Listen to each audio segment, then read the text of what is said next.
Okay, so last presentation for today. To motivate the work, here's some illustration about the knowledge value in real-time event processing systems. So these systems try to react to events in real time or even proactively, and the knowledge value decreases very rapidly. Of course, of highest value are proactive actions, so you need predictions on what kinds of complex events or situations might occur. Real-time processing, where you directly react on complex event patterns, and then it quickly decreases. So if you do post-processing, then it's no longer relevant. The application scenario which I want to introduce today is maintenance. And in maintenance, you basically have the similar thing that if you do reactive maintenance, so you detect the complex event or the critical situation and then react. This of course is important to react in real time, but still the value is not as high as if you move on and, for example, do preventive maintenance. So you pre-plan, you define a schedule when you do maintenance, or predictive maintenance, you predict a particular failure or a degradation of your assets, and then proactively trigger the maintenance. Not pre-planned according to a schedule like in preventive maintenance, but predictive maintenance. And then finally, if you trigger your maintenance actions, you can do further maintenance optimization, prioritize, for example, certain maintenance actions, reschedule your maintenance plans, and so on. And the value increases. And of course, complexity itself also increases. So what's predictive maintenance? In a very broad term, it's you are predicting the unknown. So you cannot very easily detect it from the historic data, because sometimes these particular critical situations did not occur. And the challenge here is to predict the unknown. What's typically done is that you learn the normal behavior of your system, and then you try to detect deviations from the normal behavior. So you have, for example, learned normal event patterns, and when you have an event which has not occurred previously in the past, then this might be an indication that there's something suspicious ongoing, and you should check if this is a predictive maintenance situation. So in general, what are the goals? Reducing maintenance costs. So avoiding, for example, that the entire system gets harmed or creates further breakdowns. That's more or less corrective maintenance, like real-time maintenance, for example, reactive maintenance, where you react, but a situation already occurred, so the critical situation already exists. Preventive maintenance I briefly introduced, so here the goal is to avoid the costs by pre-planning, scheduling certain preventive replacements, and then preventively do the maintenance operation. And the other goal might be prevent breakdowns in general, and therefore you can use predictive maintenance, so you avoid that the whole system is being down for a longer while, and you predict when you need to do the maintenance actions so that you can prevent breakdowns proactively. One particular way to do this is to detect anomalies. That's basically this idea which I already explained. You have the normal behavior, and then you try to detect the abnormal or the anomalies in your data. So you try to find the patterns that never occurred in the system's past. And there are various approaches to do such kind of anomaly detection. Statistic unsupervised anomaly detection approaches, for example, where you have sudden occurrences of an unrecognized pattern. This might be, for example, that you detect a particular category, a particular labeled data set in your data history, which belongs to the class of anomalies. Dynamic unsupervised anomaly detection that tries to take into account that the system slowly deviates from the past standards until a particular critical event occurs. So it takes into account the time dimension and that there is a change in the decay of the particular asset which you are monitoring or where you want to do maintenance operations. And again, the goal here is to keep it running as long as possible, but you want to avoid that the critical situation actually occurs. So it's a trade-off between doing preventive maintenance operations too early, but waiting too long so that actually there's a critical situation. And then if you take into account the history of the measured data of your monitored systems, or sensor data, for example, you can analyze this data in terms of time series data, which allows you to define anomalies and use this time series data as a condition description of the particular asset. So that's then called, for example, condition-based predictive maintenance. If the data is interpreted in terms of already event interpretations, then this is often called event instance sequences, and you try to detect particular patterns in these event instance sequences. That can be very simple patterns, like one particular abnormal anomaly event, but it can be also much more complex patterns where you have, for example, multiple event instances which monitor different components of your asset, and you need to define certain operations which combine these particular events. That's the complex event pattern, and there are algebras to define that. The particular use case which we used here, so we have actually several use cases, but I can only explain one use case here. That's a naval propulsion plant, where the data source is a numerical simulation of a gas turbine, which characterizes this naval vessel. It's a simulation which has been produced from a lot of real-world data, so it's relatively accurate. And the data set itself is described by a 16 feature vector measuring the ship states. So features are, for example, the ship speed, high pressure turbine, exit temperature, the compressor inlet, outlet, air temperature, and so on. And from this data, or this data is describing the gas turbine degradation coefficient, and from this we can use this to train a model and use this model as a degradation model for the prediction when we need to actually trigger the maintenance action. So the aim here is to predict the gas turbine compressor degradation coefficient by using this underlying data as a time series data with the 16 features in the vector. And what we can do for time series analysis is using machine learning approaches. Most common ones are regression models. So the typical workflow here is you have the data, you split the data into a training set and a test set, like for example 50-50, so you need to make sure that you produce an accurate model, but at the same time also a statistical significant model. Then with the training set, you train your regression model. This also includes then the model selection in the regression training phase, where you need to tune your hyperparameters, and there are various regression approaches. We used different ones, linear regression, support vector machines for regression, and so on. When you have then trained your model, you do the regression prediction and apply it to the actual data, and finally need to score it. Which means for our use case in predictive maintenance, we use the features to predict the rise of the compressor decay coefficient by training the model, and in this case the prediction shows a trend of the compressor decay. And now comes the idea of this predictive maintenance. So we have the trained model which predicts the decay or the degradation of the system, and we have the original data, and now to detect the abnormal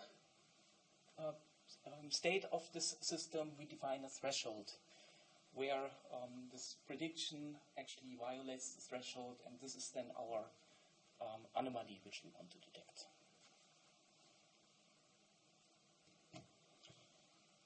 And by defining these thresholds, we can define that or can extend this to trigger rules, which then trigger, for example, the maintenance operation. So basically what we need to define is the prediction error, for example, as an absolute prediction error from the prediction. We then define on the particular monitored compressor part if the prediction error is higher than the mean of the prediction error and the standard deviation from the moving average of a particular backward window which we consider for the deviation. If that's the case, then we set an alarm, and this alarm, for example, can send the prediction error, and then the maintenance operation can take this as an input value and can start to do further analysis. As I said, or this was more or less a relatively simple example with just a threshold-based approach on a regression model, which is learned on a time series data.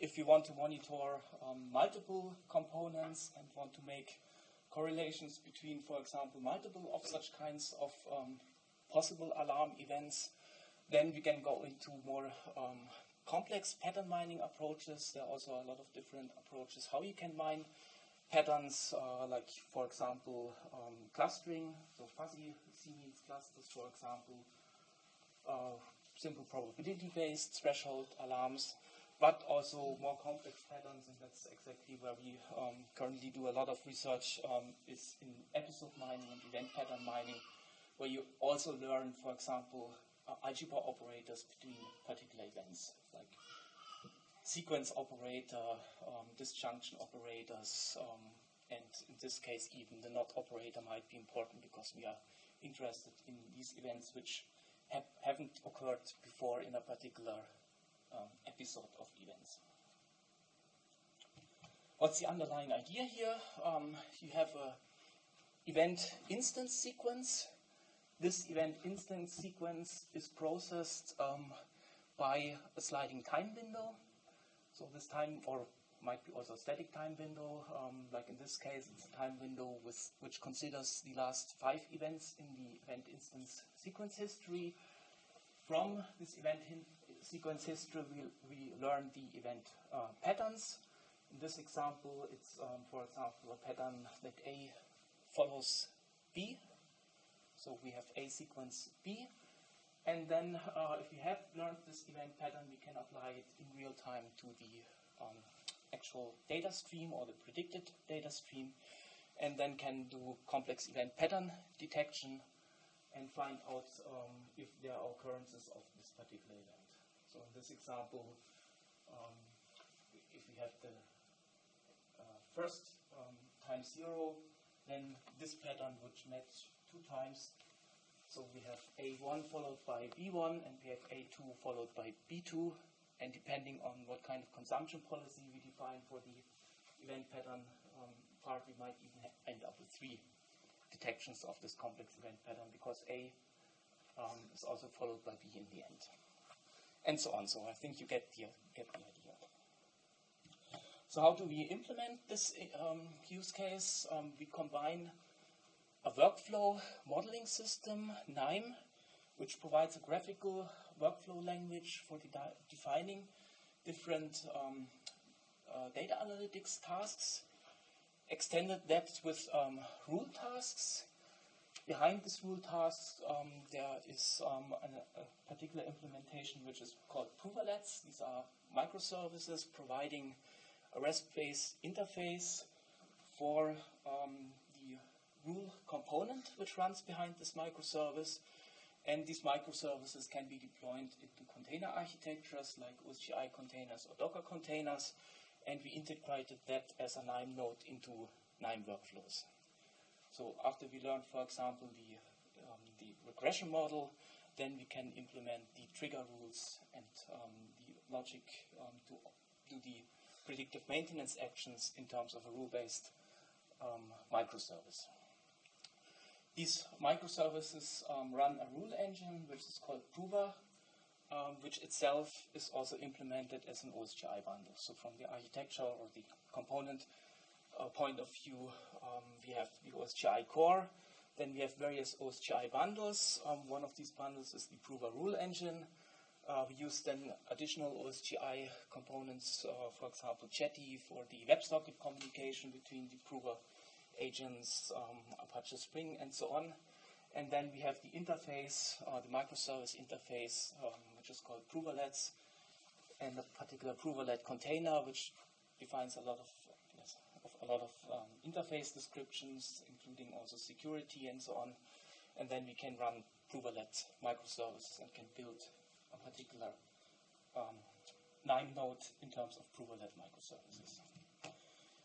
These microservices, so currently we have implementations for the Java world as OSGI containers, and then these OSGI containers run into Karaf containers or other kinds of container architectures in the Java world. And in the non-Java world, we run it into Docker containers, and we have solutions there for example, for IT containers. Mantle, for example, is a Cisco open source project where we can run such kind of Docker containers. A very brief introduction into Prover, because that's the core for the whole rule-based approach. Prover itself is Prolog plus Java. It's a typed logic programming approach. The type system can be Java classes, and we can instantiate all Java objects, and then from the rule language itself, the declarative scripting language, we can call these Java APIs and can also execute all Java APIs at runtime via Java reflection. There's a lot of various built-ins for SQL queries, Sparkle queries, XQuery, and so on. It has special built-ins for sending and receiving messages, including conversations in these messages, so you can start particular sub-conversations between the Prover engines or Prover instances. And then the rules itself can use these message built-ins for reactive messaging. To give you an example, how does it look like? So it's in principle from the core syntax, it looks like Prolog. But it's extended. It's basically a mixture of rule-based approaches and Java programming. So you can see here that we have the head of the rule at the top, upload mobile code, which takes two variables, remote and file, so the file name. And then in the conditions of the rule, we instantiate a string writer. We bind the string writer project to the writer variable. And in the second condition, we open the file with a reader, with the reader variable, copy the reader variable to the writer, and then we create a string buffer, instantiate the variable SB with the string buffer object, and then we can send this string buffer object via the send built into a remote agent. So then this whole Java string buffer object is sent to the remote agent. Therefore, we have various support mechanisms. In this case, it's using the Enterprise Service Bus, Mule, which provides all kinds of transport protocols. The default communication is via Java JMS. In case of the Provalets, it's via WebSockets, then using the Jetty OSGI. And then the receiver side will receive this message, instantiating a particular, in this case it's a list notation, a particular variable with the string object, and then execute this and upload the mobile code. As I said, we are using NIME as the workflow language to visualize and model the complete process which I have described so far. So here's the part which defines the time series analysis. So you see here node 17 is the linear regression learner, but we also have used other regression learners there. And finally, in this case, we plot a line plot. For the workflow pattern mining, that's the second option here in this line node. We have the pattern process, and in this case, the pattern learning process is using a cluster learner. And then the last part is the execution when we have detected the abnormal, abnormal event. Then we trigger the Provalet, which then finally executes the logic of this predictive maintenance approach. And for the communication of the data between the analytics part and the rule parts, we are using PMML as interchange language. And then this PMML language is translated into the Prover language so that we can use it in Prover. So there's a special built-in Prover and a translator to take the PMML data. So to summarize this whole approach, predictive maintenance basically means we need to predict the unknown. The underlying idea is that you do anomaly detection, so you learn the normal behavior and then try to detect the abnormal behavior or the abnormal events. In this example, we use regression analysis on the time series data to learn the degradation model, and then extended this with further pattern mining to learn more complex patterns. And when we have detected, or the logic then to actually trigger the predictive maintenance situation is defined in terms of a rule-based approach with reaction rules. And to implement this, we combine NIME with Provalets, and in Provalets, in this microservice architecture, we run a rule engine. That's the approach.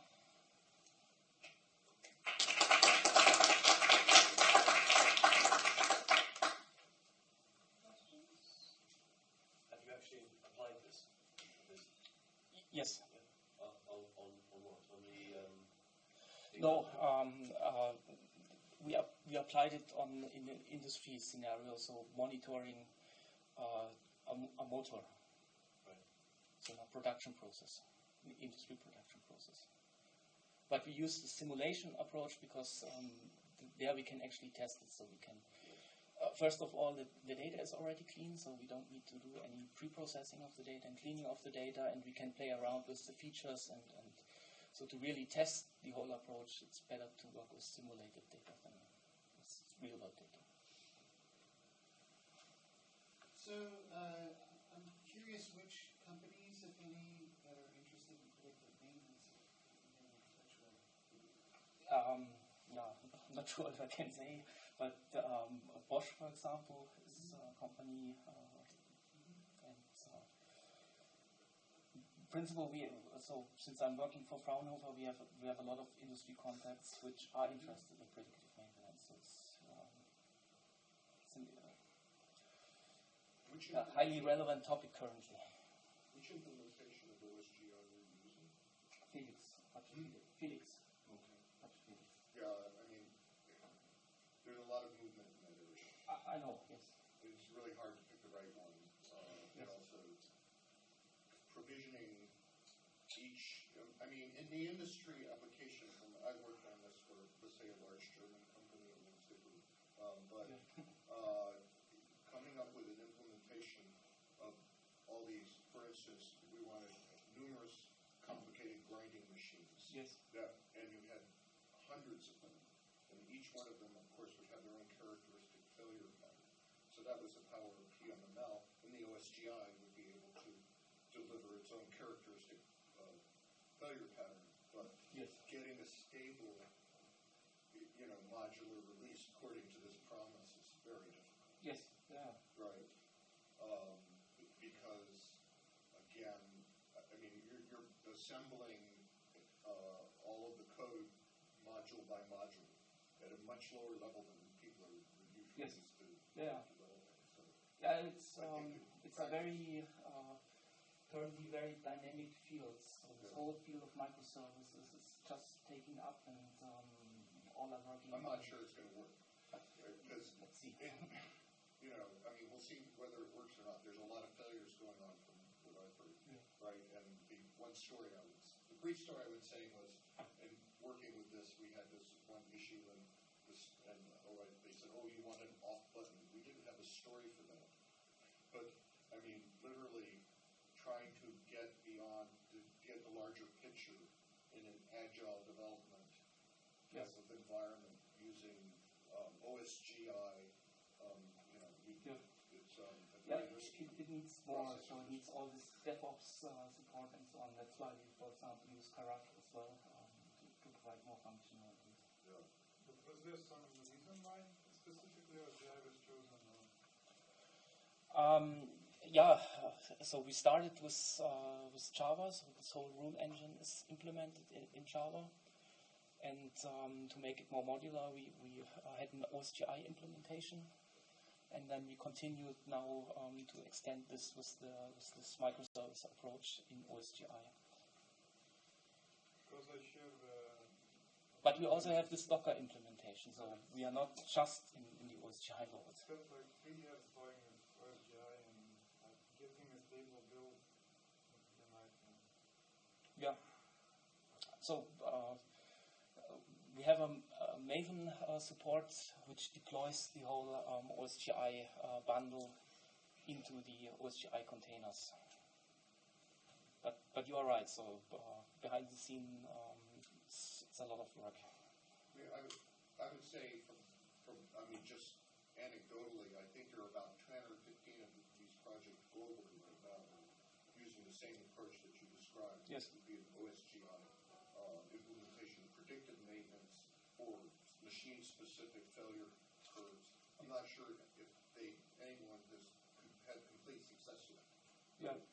Because the promise is then you could take that operational data and move it back and then come up with, do the full life cycle prediction of it. Like as you're monitoring it, then it would be easier to implement new machines. If people, which folks don't, you have to understand in this problem area is that the typical assembly line in a factory lasts 5 years. Yeah. And they get shorter all the time. They're down to 4 now. So, yes. So they provision a factory line, and a big company, like Siemens or Bosch, would have thousands of these. Yes. Thousands. Yeah. And they're always being re-engineered and reworked. So the idea of it's virtually impossible to manage right now. So, yeah. Yeah.